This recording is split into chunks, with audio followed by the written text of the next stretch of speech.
জি sir আছে।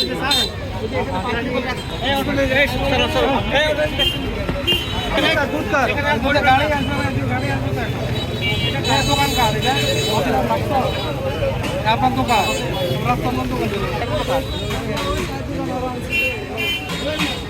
ফুলগুলো কার আপনার দোকান কোথায়?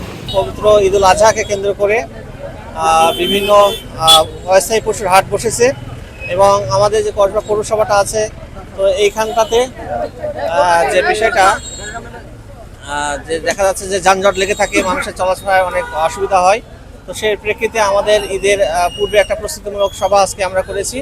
সেখানে বাংলাদেশ সেনাবাহিনী ছিল, আমাদের পুলিশের কসবা থানার পুলিশের টিম ছিলেন, আমরা বিভিন্ন সাংবাদিক মহল বা স্থানীয় যারা এর সঙ্গে জড়িত ছিল সবাইকে নিয়ে আমরা মিটিংটি করেছি এবং মিটিং শেষে আমরা এই বাজারটি পরিদর্শনে এসে যেখানে যানজট লেগেছিল আমরা সেই যানজটগুলো আমরা নিরসন করেছি এবং একই সাথে আমাদের অস্থায়ী হাট বাজার, পশুর হাট বাজার যেগুলো আছে সেগুলো পরিদর্শনে এসেছি এবং আমরা পরিদর্শন করছি যাতে কোনোভাবেই রাস্তাঘাটে এবং কোনোভাবেই যানজট লেগে না থাকে সে বিষয়ে আমরা সুদৃষ্টি সবার সহযোগিতা কামনা করছি এবং সবাইকে সে ব্যাপারে সতর্ক করছি। আশা করি যদি এই যানজট মুক্ত পরিবেশে আমরা এই হাট বাজারগুলো পরিচালিত হয় তাহলে মানুষের চলাচলের সুবিধা হবে এবং সুন্দরভাবে মানুষ ঈদ উদযাপন করতে পারবে।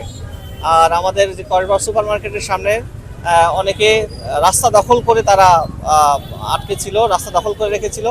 তো আমরা সেখানে মানুষের চলাচল অসুবিধা হচ্ছে, গাড়ি ঘোড়া সেখানে চলতে পারছে না, দীর্ঘ যানজট লেগে ছিল। তো আমরা তাদেরকে বিষয়টি বলার পরে তারা স্বেচ্ছায় সেই জায়গা থেকে তারা সরে যায় এবং তাদের যে মালামালগুলো ছিল সেগুলো সরিয়ে নিয়েছে। জায়গাটি এখন উন্মুক্ত হয়েছে, মানুষের চলাচলের উপযোগী হয়েছে। আশা করি এই জায়গাগুলো উন্মুক্ত থাকলে মানুষের চলাচল অনেক সুন্দর হবে, নির্বিঘ্নে চলাচল করতে পারবে।